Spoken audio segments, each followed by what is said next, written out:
پیارے بچوں، آج کی کہانی کا نام ہے صبر کا پھل میٹھا۔ کسی زمانے میں ایک بہت ہی امیر ترین عورت رہتی تھی، اور عورت جو تھی وہ اکیلی تھی۔ اس کے پاس بہت پیسہ تھا، اس کے بینک بھرے ہوئے تھے۔ اسی دوران اس کی ایک بہت ہی اچھی دوست بن گئی، لیکن دوست جو تھی وہ لالچی تھی اور وہ اس کا پیسہ ہتھیانا چاہتی تھی۔ لیکن امیر عورت سمجھتی نہیں تھی، وہ اس کو اپنا دوست سمجھتی تھی۔ امیر عورت کے پاس 2 ملازم تھے جو کہ اس کے وفادار تھے اور اس کے گھر کے سارے کام کرتے تھے۔ وہ اس کے کام سے بہت خوش تھی، وہ گھر کا بھی پورا کام کرتے تھے اور گھر کے باہر کے بھی تمام کام وہ کرتے تھے۔ بوڑھی عورت جو امیر عورت تھی وہ ان کو بہت زیادہ پیسہ دیتی تھی، ان کے کھانے پینے کا خیال کرتی تھی۔ پھر بچوں، ایک دفعہ وہی دوست آئی اور دھوکے سے اس کا سارا پیسہ لے کے چلی گئی اور اس کو پتہ بھی نہیں چلا۔ جب وہ بینک گئی صبح کے ٹائم، جب وہ اپنے آفس گئی تو اس نے اپنا ریکارڈ دیکھا تو اس کا بینک خالی تھا۔ اس کا بینک بیلنس بچوں 0 تھا، اس کے پاس کوئی پیسہ نہیں تھا۔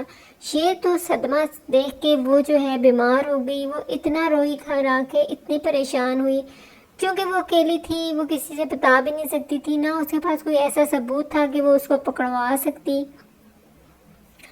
وہ اتنا روئی کہ وہ بیمار ہو گئی اور وہ بستر سے جا لگی۔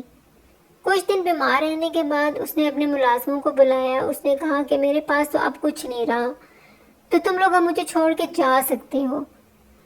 لیکن انہوں نے آپس میں مشورہ کیا، میاں بیوی نے۔ انہوں نے کہا کہ نہیں، ہمیں اس کے ساتھ رہنا چاہیے، کیونکہ اچھے وقت میں جب اس کے پاس اچھا وقت تھا، پیسہ تھا، تب ہمیں اس کے ساتھ کام کرتے تھے۔ اب برا وقت ہے تو ہمیں اس کو چھوڑ کے نہیں جانا چاہیے۔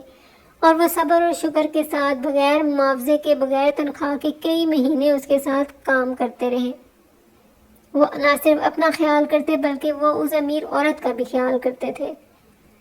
پیارے بچوں، پھر ایک دن اچانک پولیس والا آیا اور اس نے یہ خوشخبری دی کہ وہی سہیلی پکڑی گئی ہے، کہیں اور بھی اس نے فراڈ کیا جس کی وجہ سے وہ پکڑی گئی ہے، اور وہ تمام پیسہ جو اس نے لوٹا تھا امیر عورت سے وہ اس کے بینک میں واپس آ گیا ہے۔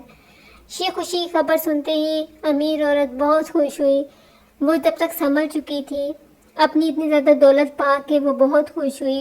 اس کے ملازمین بھی بہت خوش ہوئے، وہ دونوں میاں بیوی بھی بہت خوش ہوئے۔ اس نے کہا کہ سب کچھ، جتنے پیسے تم لینے لے لو۔